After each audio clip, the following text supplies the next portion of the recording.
Bonjour à tous, bienvenue dans Cinémotion. Aujourd'hui nous allons vous parler de Là-haut, célèbre film d'animation des studios Pixar, sorti en 2009. C'est parti!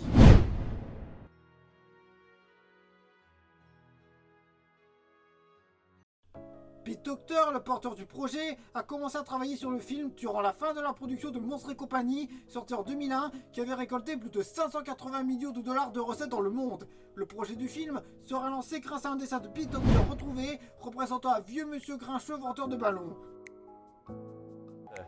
Have a great attitude towards things, and we thought it would be funny. And then I made this where he's really grouchy and even green, with all these happy, fun, colorful balloons that say love and joy and things. So the contrast to that seemed funny. La production du film, lancée en 2004-2005, au début intitulée Helium, va s'enchaîner pendant 5 ans, dont 3 années et demie seront entièrement consacrées au développement de l'intrigue. Et oui, chez Pixar, le plus important, c'est le scénario. Celui-ci va passer par plusieurs étapes. En effet, au début l'histoire était celle d'une guerre entre deux frères dans les nuages sur une planète extraterrestre. Oui, je vous assure, c'était bel et bien l'histoire d'origine qui était prévue. Se rendant compte que le projet n'allait nulle part, Pete Docter décide de tout supprimer pour revenir à la base, l'idée de fuir vers un endroit calme et paisible. People can relate to. Right. So we stripped away everything but the essential elements of that story, which to me, the reason I was attracted to it. He said, well, what if we make it a floating house? And well, it shouldn't just be floating, it should have some sort of logic, maybe balloons, yeah, okay. And so we came up with this visual, and it was really intriguing, and I couldn't get it out of my head. Cet endroit calme et paisible sera l'Amérique du Sud. L'équipe du film, pour être le plus réaliste et authentique possible, va faire un voyage à Paraty-Puy au Venezuela. Ce voyage va leur inspirer des éléments clés de l'intrigue auxquels ils n'y auraient jamais pensé, comme les rejets d'humains et d'animaux, mais aussi le fameux labyrinthe où une fois dedans on ne peut plus en sortir. C'est pas une blague, des gens se sont vraiment perdus. Oui, si vous y allez, mieux vaut être accompagné. Oh, yes. Bruh! My name is Doug. I have just met you, and I love you.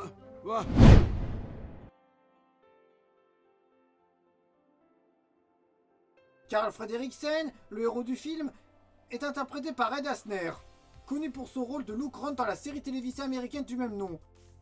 Il a été choisi pour sa capacité à trouver un équilibre entre les bons et mauvais côtés d'un personnage grincheux, rendant ce dernier ainsi attachant. Il est inspiré d'acteurs tels que James Whitmore, Walter Matthau ou encore Spencer Tracy. Dans la version française, il sera doublé par nul autre que le légendaire Charles Aznavour, qui a été très impliqué pour le rôle. En effet, sur les 5 journées de doublage prévues, il a donné vie au personnage en seulement 2 journées d'enregistrement. Respect monsieur Aznavour. On fait la version espagnole après, italienne, et puis laquelle? Quant à son antagoniste, Charles Muntz, il sera interprété par le légendaire Christopher Plummer et dans la version française par Richard Leblond. Il est inspiré de personnalités comme Errol Flynn ou encore Howard Hughes. Russell est interprété par Jordan Nagai. Il a été choisi parmi 400 candidats pour le rôle. Il a eu le privilège d'enregistrer son personnage en conditions réelles afin de bien saisir son énergie et d'être le plus authentique possible. Il sera interprété dans la version française par Tom Troufier, ici aux côtés de Charles Aznavour. Quant au chien, Doug, il est interprété dans la version originale par nul autre que le co-réalisateur du film, Bob Peterson, et dans la version française par Guillaume Lebeau, qui n'est autre que la voix française de Rémi, le héros de Ratatouille.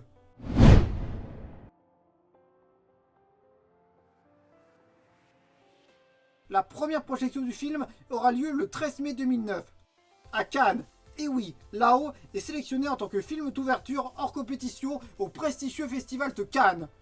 Une première pour un film Pixar, mais également pour un film d'animation d'ouvrir ce prestigieux festival. Pete Docter, ainsi que Charles Aznavour et Tom Troufier seront présents. Dans le passé, Disney avait déjà eu cet honneur à Cannes avec Dumbo et Peter Pan. Le film est un triomphe critique et commercial. Il récoltera 98% d'avis favorables sur Rotten Tomatoes, récoltera 731 millions de dollars de recettes dans le monde, beaucoup plus que Monstres et compagnie, et 4,5 millions d'entrées chez nous en France. Il recevra l'Oscar du meilleur film d'animation, le premier pour son réalisateur Pete Docter.